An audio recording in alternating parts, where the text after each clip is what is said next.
Submasters can be used to give you access to groups of lights and in fact whole scenes on individual faders. So it's ideal for kind of on-the-fly use. You can just start to mix between different lighting states you might have programmed on Submasters. But they can actually also be used as kind of building blocks for your cues. So let's take a look. First thing I'm going to do is I'm going to go and close my parameter grid here. I don't need that for this. And at the bottom half here, I'm going to go and open my faders window. And that's going to show me my faders, my submasters in this case. I've got it 15 wide. I've got this window configured to show me 15 faders at a time. That can actually be configured. We can look at how we can do that a little bit later. Well, these faders at the moment, they're not going to do anything. They're not programmed yet. I've got nothing recorded onto them. So let's go ahead and record some submasters. I'm going to go and open my capture window, bottom right. I'm not going to be using all 15 faders, so that's fine. I can cover that up with the visualization window for now. And first thing I'm going to do is I'm going to go and say that I want lights 1 through at. So I'm saying lights 1 through to the end of that type. And then at is setting those to full. And that's my front light. And I might decide that, oh, actually, having my front light on a Submaster fader is very useful. At any point, I can just use that fader to nudge up a little bit of extra front light. So now I've done that, I'm going to go and tap my record button, and I could go ahead and tap my playbacks button, the button below my Submaster fader that I want, or in my case here, I'm actually going to use the syntax record sub 1 enter. And doing that has recorded Submaster 1. So we can see here that on fader number 1, I've got my front light.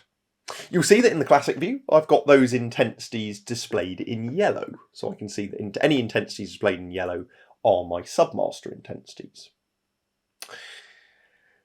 I'm going to go and record another Submaster. So this time I'm going to go and say that I would like lights 21 through to 26, and I want them at full. Those are my kind of downlighters there. And I'm actually going to have them in a blue. So I'm going to go to my colour controls, and I'm going to pop them in a blue. And once I'm happy with that, I'm going to go and say record sub 2, enter. Now you'll notice at the moment, and you'll have noticed this when I programmed Submaster 1 as well, the lights are still on stage. We haven't told them to turn off yet because we haven't released them. So I'm going to go and release those fixtures, and then I can go ahead and fade in my lighting state here on my fader. So I've got my front light there, and I've also got some overhead spots on that fader. Now I might want, for a particular scene, I want both of those Submasters at 50%. So I could of course bring their faders to 50%, or I could actually use the syntax sub 1 and 2 at 50, enter. So I can actually use a little bit of syntax to set my Submasters to a required level.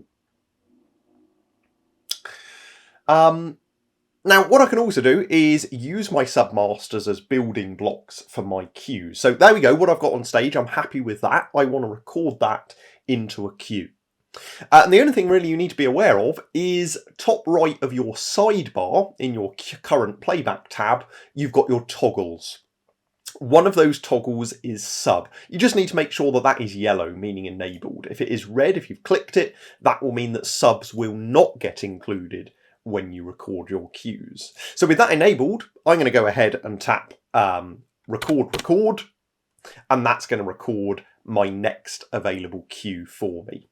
I'm going to go and take my Submasters down. Notice there's no change on stage because automatically when we recorded the cue, our manual changes, and that includes Submasters in this case, have been released. So those values have been grabbed and included into the cue, which is now live on stage. So we were able to use our subs to record that.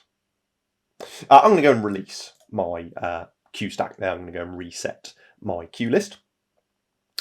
1 and 2, what have I recorded onto there? Well, you might forget quite quickly. I know that I do when I'm programming. It's very easy to forget what you've recorded, so always label everything up. So in my case here, I'm going to go and say sub 1 text front. and that's then going to have gone and labelled my front light there. So we can see there on my faders, I've got front light on 1, and I've got my blues still on fader 2, so I might want to go and say sub 2 overhead blues, and then I've got that recorded onto there. Now, what I'm also going to do is apply timing. So at the moment, there's no timing associated to this fader. So i.e., just the physical movement of the fader is going to set the levels. But what I'm going to go and say is sub 1 time, and I'm then going to go and say 5 for the uptime /5 for the downtime, and click OK. And that means I can go and snap that fader to full, and that fade time is then going to run through. Equally, because I've set a fade down, I can snap my fader down and that fade down will run. So that's ideal for things like house lights. You can record your house lights to a fader, apply a fade time to that submaster, and then you can just snap that fader up and that fade time will run through. Now in my case here, I've got my overhead blues, but actually I need to make a change to this. Maybe I decide, actually for these fixtures, I need them to be slightly less saturated, and I need to change the frosting of those lights. So I've got them up on stage. Those are the only lights active. I've raised that submaster, so I'm actually going to go and click select active to select those lights. I'm just going to reduce the saturation a touch of those, something like that, and I'm going to go to my edge options and get some diffusion, and I'm going to actually flood those out a bit more as well. And maybe I decide, right, well, I know actually as well, I don't want these lights to go above 90%, so I'm actually going to go and say at 9 enter, just to bring those down a touch. And when I've made those changes, I'm now going to use the syntax update sub to enter.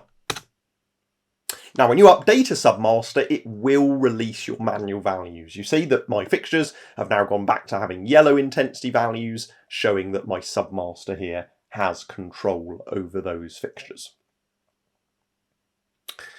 We can copy and move our faders if we want to. So if we want to copy, let's say that I wanted to copy make a copy of submaster 2 onto submaster 3, I could use the syntax sub 3 copy from to enter, and you'll see there that I now have a copy of that. Maybe I want to go and edit that, for example. Equally, I could do some moving around, so I could go and say sub 3 move to 5 enter, and I've then been able to move that submaster as well, so I can start to rearrange my faders a little bit. Now, it's also possible to actually use submasters to set the values of your fixtures. So maybe you go, oh, lights 21 through 26.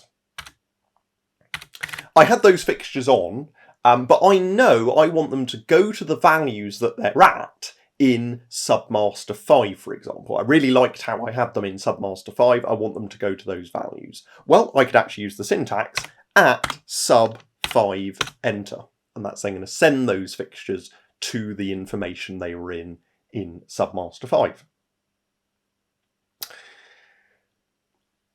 Another thing to look at is deleting, of course. It's important to know how you can delete your submasters as well. In my case, I'm going to release those fixtures because I was controlling them manually there. And what I can do is if I want to delete a submaster, I could actually go and say delete sub 5 enter. So I can use the syntax delete sub 5 enter, and I can go ahead and click OK. And that's then got rid of that sub for me. There's a few submaster settings just to be aware of. So I'm going to go and close my visualizer for this, and I'm going to go to Options, System Properties.